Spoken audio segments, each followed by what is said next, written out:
So what we're going to talk about now is we're going to start to talk about the idea of place and how that fits into our marketing mix. Okay, and when we're talking about place, where we're going with that is we're starting to think about where do we deliver value and distribution. Okay, so that's really the key part there about how do I get the products available for the consumer and their consumption. I usually start to think about this in terms of my logistics is another term that we start to look at when we look at this space. So logistics, how do we work with the numbers and getting things to people? So in this case, when we start talking about place, what we're talking about in marketing terms is where the exchange literally takes place, where the exchange occurs between the buyer and the seller.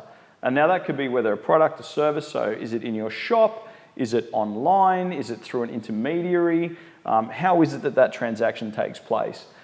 We need to think about finding the correct place or the most effective and efficient way to distribute our product or service to our customers.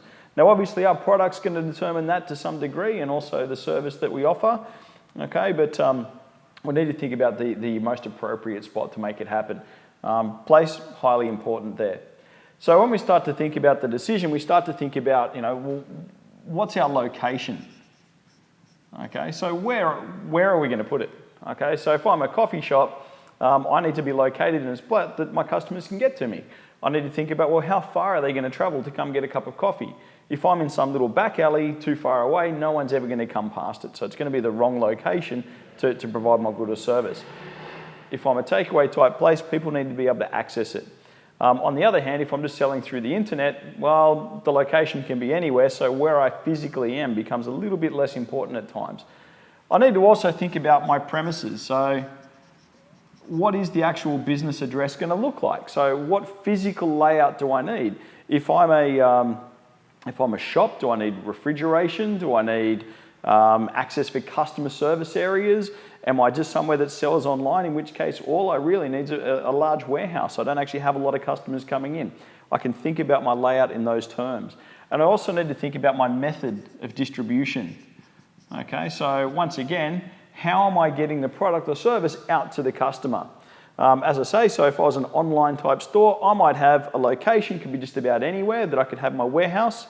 The premises would be a warehouse or a large place where I could hold a lot of my stock. And the method of distribution would be, well, I'm going to be doing a lot of mailing and a lot of sending out, so I might need a large mail room. On the other hand, if I'm a coffee shop, I'm probably going to need a location that's close to people where they can come by and pick up the cup of coffee on their way to somewhere else. My premises is going to need some sort of place for the customers to wait while I'm preparing.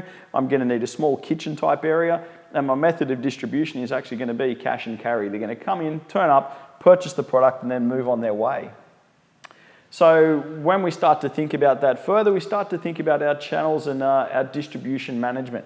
So when we start talking about a channel, okay, so we start to think about the marketing channel is a group of individual organizations and it directs the flow of our customers or the product from the producer to the actual customer itself.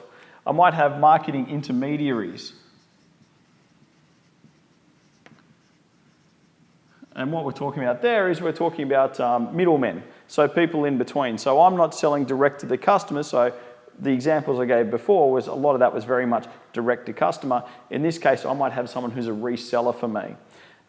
Once again, if we to go back to the coffee shop a minute ago, someone else actually created the beans and then sold them on. They might actually sell them through a coffee shop. The coffee shop would be the intermediary in this case. Okay, so we also start to think about the way that looks as far as a diagram. The conventional diagram says that I have a manufacturer who make the good or services. Okay, so the person that's actually making the goods or services. The manufacturer then sells it down to a wholesaler. Okay, so they might go to the manufacturer, look, I'll buy 1,000 kilos of your coffee. The wholesaler then might take the position of selling to a retailer. Okay, which are the individual shops who might take a smaller number of the goods, who then sell it to the end consumer. So in this case, someone made some coffee beans. The coffee beans went to the wholesaler. the wholesaler distributed to the retailer, so my local coffee shop, who sold them to me, either as coffee beans or in this case, they're value added to the product and sold it to me as a consumer. So I was the ultimate person that ended up purchasing the product. Depending on how we're doing business though, we might start to think about a different way of doing these things. With regards to the models, we might try and get a bit more direct. We might try and go from the manufacturer straight to the retailer without having the wholesaler in the middle, and therefore down to the consumer. Even better, we might go from the manufacturer to the consumer. Because each time we have one of those steps, we need to pay these people additional funds, okay? So sometimes if I can go direct to the consumer, that can value add. But I need to think about that, because if I'm a manufacturer making thousands and thousands of a product, I might not want to chase up the individual one-on-one type sales and transactions. It might be a lot easier for me to sell a whole bulk of things to a wholesaler. However, I have to understand that when I do that, I need to leave room in there for them to make their profit as well. But ultimately what I would like to do is to be able to get down to that retailer or consumer level and start to think about how I can save myself a little bit of the commission and the numbers in between. Okay? What we sometimes find is we might find that there's other intermediaries come in, like agents, okay, buyers, agents, all those sort of things that might get involved in the process as well. Particularly for a wholesaler, they might have someone else who goes out there and starts to look at purchasing for them.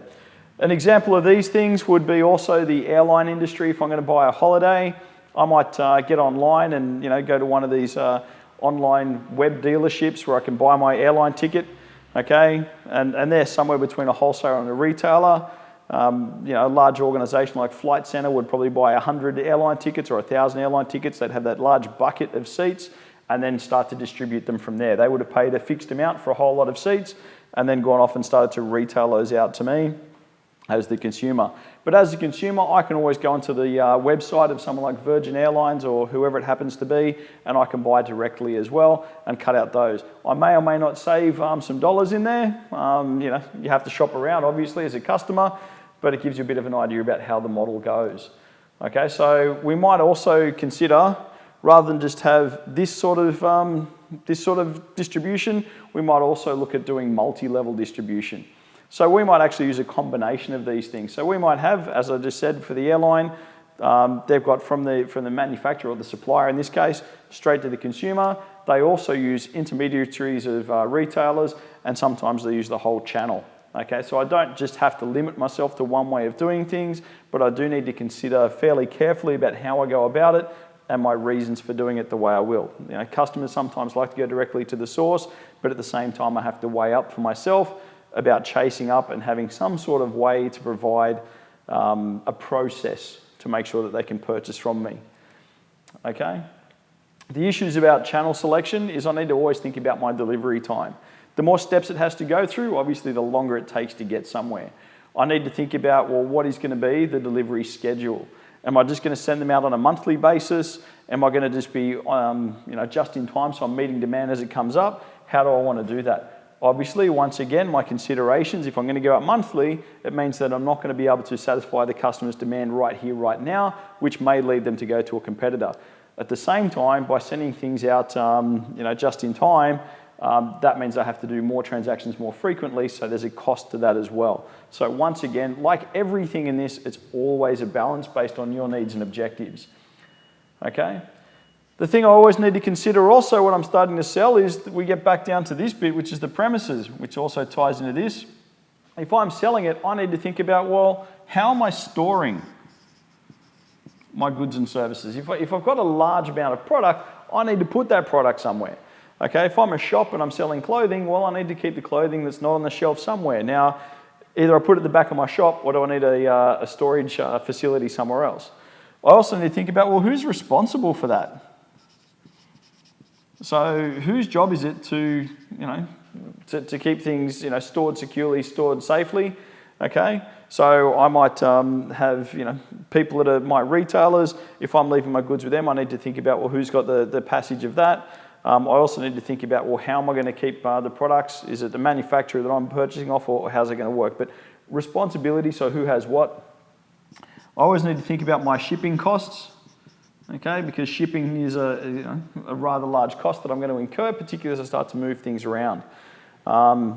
can be a bit of a deal breaker, and it needs to go back onto my price, which can get really heavy. Warehousing, okay. Okay, when I think about warehousing, it's not just a case of I just go stick everything in a warehouse. Okay, when we actually warehouse, particularly a whole range of products and services, or products and goods, is that those things have to be catalogued, they have to be itemised, I need to run inventory, I need to think about how many I have, where they are. If you've got a massive warehouse, you could quite easily lose a whole box full of smaller goods. So I need to think about, well, how am I cataloguing that? How am I laying out the shelves?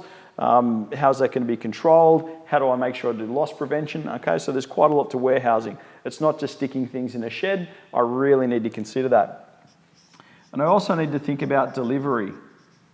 Okay, so along with the shipping, how do I get it from a warehouse to my customer? Okay, so how's this going to work?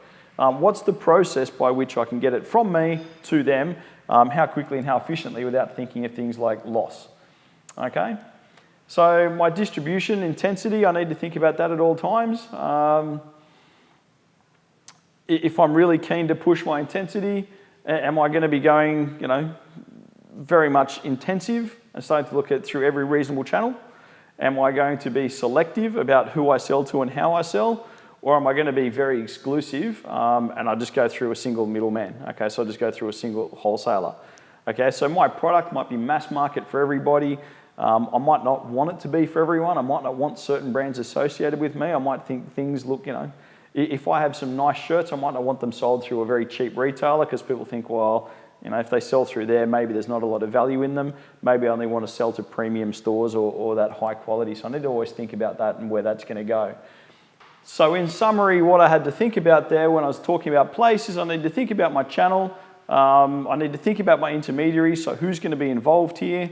I need to think about my location. So where do I want to be? How do I get a hold of my customers?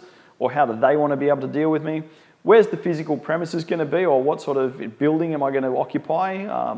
And also what the layout of that's going to be. What's my method of getting my product into these people's hands? And also the logistics of where do I store the product or service and the associated bits and pieces. Who's got responsibility for which part in the process, particularly if I'm going through wholesalers and retailers. I need to think about my shipping options to move things around the globe. I need to think about my warehousing and distribution management. So how do I get it into the warehouse, securely stored in the warehousing, and also back out to the people that need it. And also need to lastly think about my delivery. So how do I get it from me into the consumer's hot little hands? Okay, and that's placement.